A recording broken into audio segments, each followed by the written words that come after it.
গ্রাম মানেই সরলতা, ভালোবাসা আর প্রকৃতির সাথে একান্ত জীবন। হ্যালো এভরিওয়ান, আসসালামু আলাইকুম। লাইফ ইন ভিলেজ পেজের নতুন আর একটা ভিডিওতে আপনাদের স্বাগতম। আজকে দেখলাম আমার লগে আমার ক্যামেরাম্যান কিং মহিবুর, আমার চাচার গরু ভাই। প্রায় সময় আমার পেজের ক্যামেরাম্যান হিসাবে থাকে আমার চাচার গরু ভাই। তো আজকের বিকালটা আপনাদের লগে শেয়ার করবো। মেঘলা দিন আর বিকালি টাইম বাড়াইলাম, একটু ঘুরাঘুরি করবো। আর আজকের ভিডিওতে আপনাদের মূলত দেখাইমো আমরার গ্রামের কিছু চিত্র। প্রথমে আপনাদের দেখাইলাম একটু হইলো আমরার মদিনাতুল উলুম অলৈতলীয় কাতিয়া মাদ্রাসা। আমরা যে ছোট্ট মাদ্রাসা আছে একটা আপনারা দেখতে পারবেন। এই মাদ্রাসা আসলে খুব সুন্দর আর লেখাপড়ার মানও আলহামদুলিল্লাহ খুব ভালো। প্রত্যেকটা গ্রামেও আপনারা দেখতে পারবা কোনো না কোনো একটা জায়গা ছোট্ট একটা দোকান থাকে, আর দোকানের কারণে আশেপাশের পরিবেশ গুলা খুব সুন্দর লাগে। আর এই দোকানটা হইলো আমরা রুকের চাষার সেলিব্রিটি রুকের চাষা সবে তো চিনেই নৌ। মূলত দোকানটা আমরা বাড়ি থেকে বাজারে যাওয়ার রাস্তা তো মিলে। আর এই দোকানের মাঝে আমরা প্রায় সময় আড্ডা দেই, আমরা ফ্রি সময় খাটাই, এনজয় করি সবে মিললে। একটু হইলো আমরা গ্রামের ঐতিহাসিক জুড়া ব্রিজ, এখানে আমরা প্রায় সময় বইয়া আড্ডা দেই বা রাত্রেও গপসপ করি। এখানে বইয়া এখানেও আমি বইয়া বন্ধু মিহাদের লাগি ওয়াইট করাম। মিহা দায়িত্ব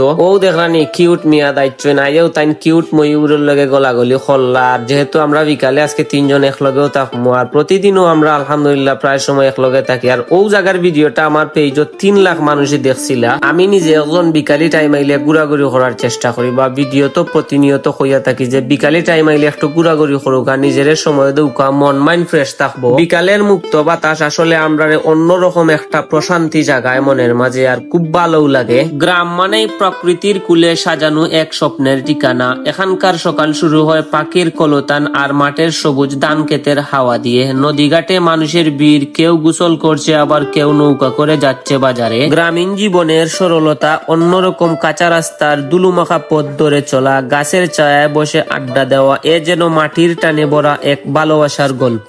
এটা হলো আমাদের বেকার জীবনের চায়ের আড্ডা এবং বন্ধুদের গল্প কানাই ধরে নিতে পারেন। গ্রামীণ বাজারগুলোতে আসলে বিকেলের ঘন্টা বাজলেই রেস্টুরেন্ট গুলোতে অনেক রকমের খাবার তৈরি করা হয়। গ্রামের বাজার, সেখানে মানুষ শুধু কেনা বেচা করে না, সম্পর্কও গড়ে উঠে। সবাই চেনে সবাইকে, হাসি মুখে আলাপ আলোচনা চলে। গ্রামীণ বাজার সবাই সবার কর্ম নিয়ে ব্যস্ত। কেউ বা বিকেল হলে নতুন করে বাজার সাজান, আবার কেউ বা সারা দিন থেকে ব্যবসা প্রতিষ্ঠান চালিয়ে যান। সর্বোপরি আলহামদুলিল্লাহ গ্রামীণ পরিবেশ আর গ্রামীণ বাজারের দৃশ্য আমাদের মনে অন্যরকম একটি প্রশান্তি জাগায়, যা আমরা সব সময় উপভোগ করতে পারি। বিকেল হলেই দেখা যায় কেউ মাছ ধরে নদী থেকে, আবার কেউ ফল নিয়ে এসেছেন বাগান থেকে। সব মিলিয়ে এক প্রাণবন্ত মিলন মেলা গড়ে উঠে বাজারগুলোতে। এটা হলো আমাদের পল্লীগঞ্জ অলৈতলীয় কাতিয়া বাজারের নতুন ব্যবসা প্রতিষ্ঠান আল হামিদ শপ। আপনারা সবাই ভিজিট করতে পারেন। আমাদের শৈশবের শিক্ষা প্রতিষ্ঠান কাতিয়া সরকারি প্রাথমিক বিদ্যালয় আসলে মনোমুগ্ধকর পরিবেশ।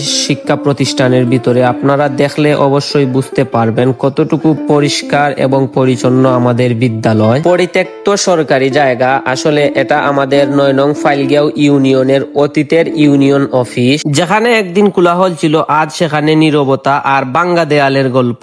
পরিত্যক্ত ইউনিয়ন অফিস অতীতের সাক্ষী, বর্তমানের নিঃশব্দ প্রহরী। সময় থেমে থাকে না, কিন্তু কিছু ভবন সময়ের কাছে হেরে গিয়ে স্মৃতি হয়ে যায়। সবকিছু মিলিয়ে আজকের ভিডিওটা আপনার কাছে কেমন লেগেছে অবশ্যই কমেন্টে জানাবেন। আর আজকের ভিডিওটা এতটুকু রইল। Thank you so much for watching. Follow for more.